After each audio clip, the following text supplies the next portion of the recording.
Ao entrarmos em um ano novo, muitos de nós carregamos esperanças, expectativas e até desafios aparentemente impossíveis aos olhos humanos.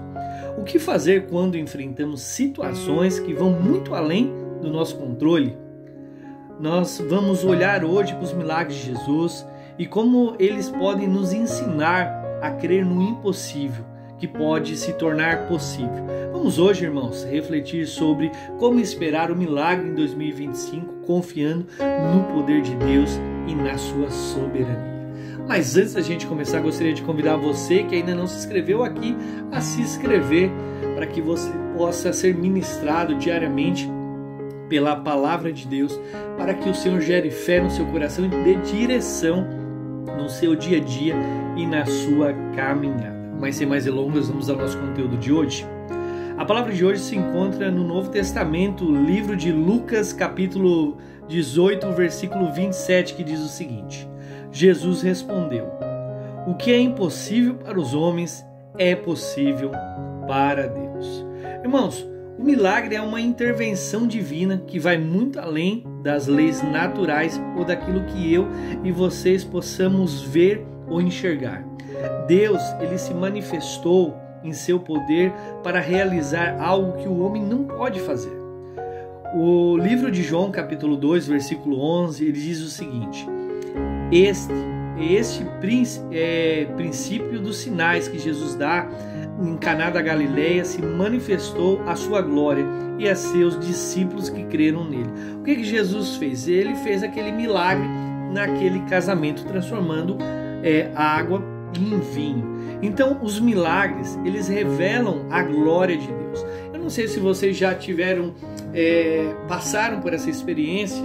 Às vezes a gente está na igreja, a gente está ouvindo o ministro da palavra de Deus, o pastor, a pastora, enfim, quem está ministrando a palavra do Senhor ali, e em algum determinado momento é feito alguma oração ou é feito um milagre. Uma pessoa é curada, um demônio é expulso, uma pessoa entrega a sua vida, e isso impacta profundamente a nossa vida e o nosso ser. Eu mesmo, no começo da minha caminhada, eu vi um pastor da Igreja Universal, né? Pastor Michel, foi o meu primeiro pastor. Ele estava orando e uma senhora, ela foi curada da sua coluna, de uma enfermidade que havia na coluna. Eu estava começando a dar meus primeiros passos de fé na igreja e aquilo me impactou tão profundamente que eu comecei a crer no Senhor com muito mais ousadia e confiança.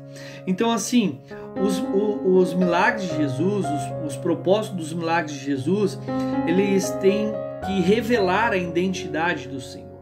Eles buscam revelar e demonstrar a compaixão do Senhor. Os milagres de Jesus, irmãos, na nossa caminhada, ele nos fortalece na nossa fé. Por exemplo, eu gostaria de dar 3 exemplos aqui de como os milagres, eles impactam na vida nossa. Primeiro, né? Marcos capítulo 4, versículo 41 diz o seguinte: quem é este até que os ventos obedecem a eles? Ou seja, Jesus havia feito um milagre diante dos discípulos no mar, e ali, quando eles viram o tamanho da autoridade do Senhor, os discípulos ficaram admirados. Por quê? Porque ali estava revelando a identidade divina de Cristo. Eles não estavam mais apenas vendo Jesus como um homem, mas o próprio Deus, que até os próprios ventos obedeciam a ele. Então os milagres, eles têm essa finalidade de revelar a identidade do próprio Deus. O segundo propósito, como eu tenho falado, é demonstrar a compaixão.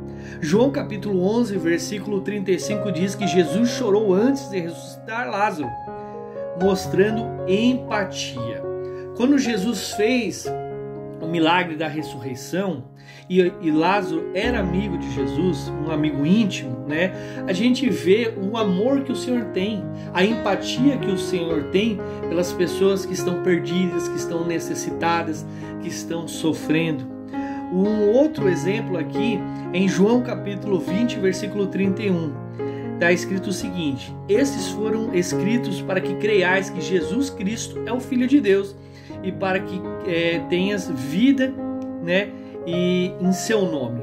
Ou seja, tudo que nós vivemos quando você ora, quando você busca a Deus, quando você frequenta uma igreja, quando você adora, quando você se conecta com Deus, irmãos, eu quero dizer que isso fortalece a sua fé. Quantas vezes nós estamos desfalecidos da nossa fé, falta-nos esperança e nós queremos entregar, né, as pontas, levantar bandeira branca, né, dizer assim, não aguento mais. E quando a gente lê a palavra de Deus, isso nos renova.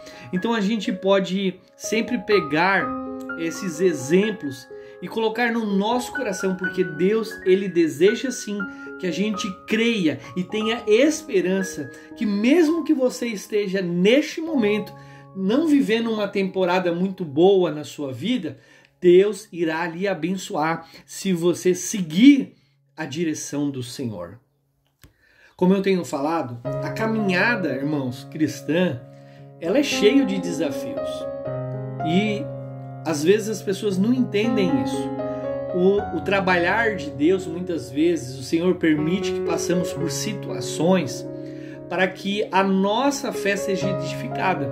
Talvez você está me ouvindo nessa manhã e você está enfrentando uma série de situações difíceis, talvez no seu casamento, nos seus relacionamentos, na família, trabalho, saúde, enfim, né? E você às vezes se pergunta, pastor, mas por que o Senhor Ele está permitindo que eu passe por esse tipo de situação? Exatamente para que a sua fé seja moldada. Irmãos, esses dias eu estava lendo a palavra de Deus e eu li algo que mexeu profundamente no meu coração. A Bíblia estava dizendo assim que quando a gente passa por muitas provações, a gente chora, o nosso coração se torna um coração mais compreensivo. Quantas vezes, irmãos, a gente vê pessoas arrogantes falando, pessoas que falam da boca para fora, até estupidez ou idiotices que não deveriam falar, magoam outras pessoas, né? E por que isso acontece? Porque a pessoa não tem um coração, né, trabalhado, a pessoa não passou por várias situações. Quando você vê uma pessoa que muito ama, é uma pessoa que passou muitas situações, ela tem um coração assim compreensivo, ela entende o lado das outras pessoas. Então assim, que você possa entender que Deus é Pai e como um pai, Ele também nos ensina. A gente tende a pensar que porque às vezes a gente ficou mais velho, a gente casou, tem filhos, que Deus parou de nos ensinar. Não, o nosso Deus, Ele ensina-nos diariamente. Então a pergunta é, nesta manhã, como eu posso realmente, pastor, esperar o meu milagre em 2025? Talvez você está esperando o seu milagre. E eu queria dar aqui 4 passos para você. O primeiro, irmão, é que você tem que ter uma fé inabalável. Por que algumas pessoas não recebem o milagre delas? Porque elas duvidam no coração. Hebreus capítulo 11, versículo 6 diz: sem fé é impossível de agradar a Deus. Ou seja, a fé é a chave que abre o impossível. A segunda coisa para que você possa gerar o milagre, né, em 2025 é viva em obediência. João capítulo 14, versículo 15 diz o seguinte: se me amais, guardareis os meus mandamentos. A gente vê as pessoas pedindo muitas coisas para Deus, mas elas não querem obedecer a palavra. E Deus, Ele não abençoa a desobediente. Então assim, a obediência posiciona você para que você possa receber literalmente o seu milagre. O terceiro, ore e busque a Deus. Como eu tenho falado, para tudo que você vai fazer na sua vida, você precisa orar pedindo direção a Deus. Mateus capítulo 7, versículo 7 diz o seguinte: pedir e dar-vos-á, buscar e encontrareis, bater e a porta vos abrirá. O canal, irmãos, ou melhor dizendo, a oração é o canal que pode conectar ao poder divino. Nunca tome uma decisão, nunca faça nada pelas suas forças ou por emoções.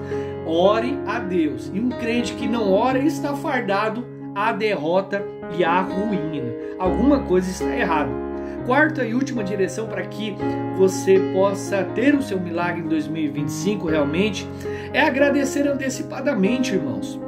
Filipenses capítulo 4, versículo 6 diz o seguinte: não andeis ansiosos por coisa alguma, mas em tudo sejam os vossos pedidos conhecidos diante de Deus pela oração, pelas súplicas e pelas ações de graça. Ou seja, a gratidão abre a porta para o sobrenatural, para ser abençoado. E a ingratidão, pastor, ela fecha. Então que você possa ter realmente, o teu coração grato ao Senhor. Jesus, irmãos, eu quero dizer de forma geral que ele ainda realizou muitos milagres. E o mesmo Deus que multiplica os pães, que ele cura pessoas, traz visão a cegos, ressuscitou Lázaro, ele deseja hoje operar na minha e na sua vida. Ele deseja que eu e você creiamos nele, que a gente possa confiar nele e viver com expectativas que o impossível pode se tornar possível no ano de 2025. Vamos orar? Pai, em nome de Jesus, eu agradeço, Senhor, por tudo que o Senhor tem feito, Pai, na vida dos meus irmãos. Nos ensina a crer, a obedecer, nos ensina, Senhor, a ter uma fé inabalável, ser obedientes, buscar a Tua direção, Pai, e ter um coração grato a Ti, para que a gente possa desfrutar das Tuas bênçãos nesse ano, em nome de Jesus. Amém e graças a Deus. Irmãos, não esqueça de compartilhar com amigos e famílias para que eles possam também ter um direcionamento e receber os milagres do Senhor nesse ano que iniciou. Eu sou o pastor André e eu te abençoo hoje em nome de Jesus. Te aguardo aqui e até o próximo vídeo.